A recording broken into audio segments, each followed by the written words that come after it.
کی شان یہ ہے کہ یہاں سے کوئی بھوکا نہیں جاتا. اگر قرآن و سنت میں کسی شخص کے ولی اللہ ہونے کی دلیل، بزرگ ہونے کی دلیل یہ ہے کہ اس کے در سے کوئی بھوکا نہیں جاتا، تو پاکستان میں ان سے بڑے اولیاء اللہ بھی موجود ہیں اور زندہ موجود ہیں. ملک ریاض صاحب روزانہ 1,00,000 بندہ ان کے دسترخوان سے کھاتا ہے.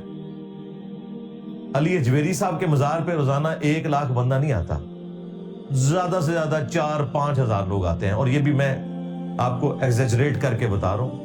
عرس کے دنوں میں زیادہ بڑھتے ہوں گے، آپ جا کے کیلکولیشن کر سکتے ہیں. داتا ملک ریاض، اور وہ زندہ ہے کئی سالوں سے. ان سے جو ہمیں باقی اختلافات ہیں وہ اپنی جگہ، لیکن یہ ان کی ایک اچھی چیز ہے کہ انہوں نے ایک چیریٹی کا سلسلہ شروع کیا ہوا ہے. تو انہیں کیوں نہیں داتا مان لیتے؟ کیونکہ دلیل تو آپ کی یہ ہے کہ لاکھوں لوگ کھا رہے ہیں، تو لاکھوں تو وہیں سے کھا رہے ہیں بھائی. آپ کے درباروں پہ تو ہزاروں کھاتے ہیں، یہاں روزانہ 1,00,000 بندہ دسترخوان سے کھا رہا ہے. پھر بابا گرو نانک، اس کے مزار کے اوپر بھی لنگر جاری ہے. تو کیا یہ ان کی بزرگی کی دلیل ہوگا؟ آپ جس طرح ہی اس طرح کی گفتگو کریں گے وہ کہیں گے نہیں نہیں عقیدے بھی صحیح ہونا ضروری ہے. اس کا مطلب ہے یہ جو آپ ہمیں دھونس لگاتے ہو نا کہ ان درباروں سے کوئی بھوکا نہیں جاتا اور یہاں ایک غریب نوازی والا ایلیمنٹ ہے، یہ دھونس لگانا چھوڑ دو میرے بھائی. سمپل سی بات ہے، چندوں کے اوپر یہ دربار چل رہے ہیں. آج آپ ان کے چندے بند کر دیں، آپ کو کوئی صفائی کرنے والا بھی وہاں نہیں ملے گا، اور ان درباروں کا وہی حال ہوگا جو سندھ کے اندر، اندرون سندھ میں مساجد کا ہے. کئی مسجدیں ایسی ہیں، تبلیغی جماعت والوں نے اپنی کارگزاری میں خود سنایا کہ ان مساجد میں جب ہم گئے ہیں تو کئی جگہ کتوں کے بچے ہمیں نظر آئے ہیں. کتوں کی ماجگاہ بنی ہوئی ہیں مسجدیں، کیونکہ لوگ نماز پڑھنے نہیں جاتے تو ظاہر ہے وہ ایک ویرانہ بن جاتا ہے. سیم یہی حال ان مزاروں کا ہو جانا ہے. آپ کو صفائی کے لیے کوئی بندہ نظر نہیں آئے گا، کتے پھرتے نظر آئیں گے. ایک ریالٹی ہے، اسے کوئی گستاخی نہ سمجھے، ایک ریالٹی ہے. جب مسجدوں کے ساتھ یہ ہو رہا ہے تو دربار تو شاہی کوئی نہیں. ظاہر ہے دنیا کو اللہ نے اسباب کے ساتھ جوڑا ہے. نہ اللہ نے مساجد کی حفاظت کرنی ہے اور نہ بزرگ اپنے دربار کی حفاظت کر سکتے ہیں، ورنہ جتنی ہیروئن، چرس اور بدکاری کے اڈے ان مزارات کے اوپر ہیں آپ کو کہیں اور نظر نہیں آئیں گے. پھر یہ کہنا چھوڑ دیں کہ بزرگ جو ہیں وہ دنیا کا نظام چلا رہے ہیں، ان سے اپنے مزار کا تو نظام چلتا نہیں ہے. جب یہ باتیں کریں، کہتے ہیں کعبے میں بھی کرین گری تھی، اور ایک کعبے میں جو کرین گری تھی تو اللہ نے کب کہا کہ کعبے میں کوئی کرین گرے گی تو میں پکڑ لوں گا؟ وہ تو ایک سال اللہ نے یادگار کرنا تھا، جس سال نبی الاسلام کی پیدائش تھی، عام الفیل والا سال. ابرا کا لشکر تباہ ہوا، اس کے بعد کئی دفعہ خانہ کعبہ شریف کی توہین ہوئی ہے، اللہ تعالیٰ نے کوئی انٹروین نہیں کیا. یزید کے دور میں یزید پلید نے جو کچھ کعبے کے ساتھ کیا، اس کے بعد عبد الملک بن مروان کے دور کے اندر اور بعد میں بھی اللہ تعالیٰ نے کوئی انٹروین نہیں کیا. دنیا کو اللہ نے اسباب کے ساتھ جوڑا ہے، نہ کوئی بزرگ انٹروین کر سکتے ہیں، سیدھی سی بات ہے. ان کے پلے کوئی شے ہوتی تو یہ یوٹیوب کے اوپر، فیس بک کے اوپر جو رسول اللہ کے خلاف گستاخانہ ویڈیوز اور فلمیں ہیں وہ ڈیلیٹ کروا لیتے.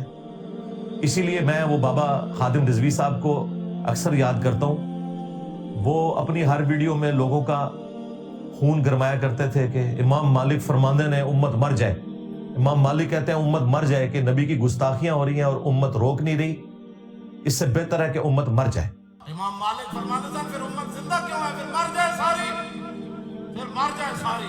پوری عالم اسلام اس وقت یا تو مر جائے، یا تو مر جائے سارا عالم اسلام، یا پھر حضور کی عزت پر پہ رہ جائے. بس دو باتوں میں سے ایک بات ہے، بس یا سارا اکٹھا ہو کے مر جائے یا پھر فرانس کو جواب دے. تو میں نے کہا تھا بابا جی رکو ذرا، صبر کرو، پہلے تیرے باپے کیوں نہ مر جائیں جو نگاہیں مارا کرتے تھے؟ کیا انہوں نے اپنے نبی کا کلمہ نہیں پڑھا ان غداروں نے؟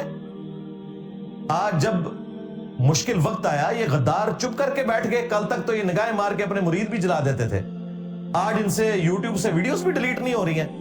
تو پہلے وہ غوث کتب ابدال مر جائیں جن کے بارے میں تمہارے دعوے تھے نا کہ دنیا کا نظام چلا رہے ہیں، اور سب سے پہلے وہ غوث جس کی ڈیوٹی وہاں لگی ہوئی ہے یوٹیوب کی ہارڈ ڈسک کے اوپر، وہ مر جائیں کہ اس نے نبی علیہ السلام کی گستاخیاں ہوتے ہوئے دیکھی اور ڈیلیٹ نہیں کروا سکا، اور کچھ نہیں کوئی کر سکتا میرے بھائی، دنیا کو اللہ نے اس باپ کے ساتھ جوڑا ہوا ہے، سیدھی سی بات ہے یار۔ سائنس نے پرانے بزرگوں کی مٹی پلید کر دی، آج کے لوگوں کی بھی مٹی پلید کر دی، اور سب سے بڑھ کر سائنس کی برکت سے آج ہم قرآن و سنت آپ کو سکرین پہ دکھا سکتے ہیں، اور یوٹیوب کی برکت سے آپ کے گھروں میں پہنچ جائیں گے اور آپ کو بتائیں گے کہ یہ رسول اللہ کا دین ہے اور یہ بابوں کا دین ہے، فرق بتائیں گے اس کا صلی اللہ علیہ وآلہ وسلم۔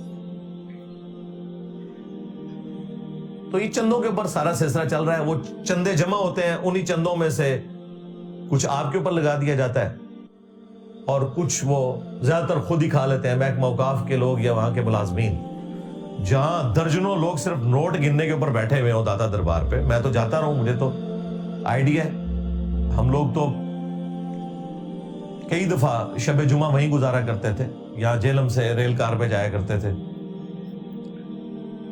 تو وہاں جو کچھ ہو رہا ہوتا ہے وہ ہمیں پتہ ہے، سب کچھ چندوں کے اوپر چل رہا ہے۔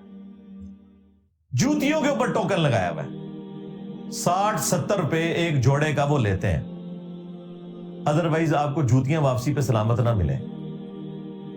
اور آپ کو یہ کہانیاں سناتے تھے کہ بزرگوں کے مزار سے کوئی چھوٹی سی چیز بھی چوری کر کے چور نکلا تو وہ اندھا ہو گیا۔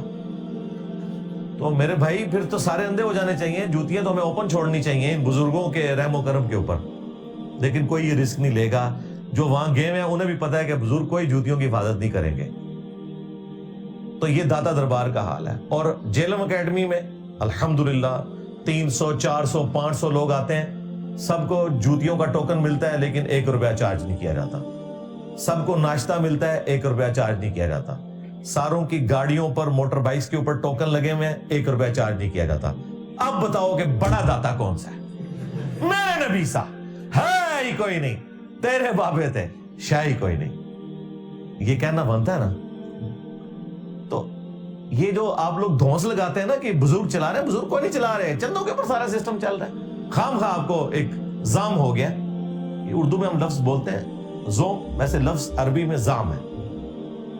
تو ٹھیک ہے، آپ ان ویژول تھنکنگ کے اندر اپنا وقت گزارتے رہیں، ہم آپ کو سمجھا ہی سکتے ہیں۔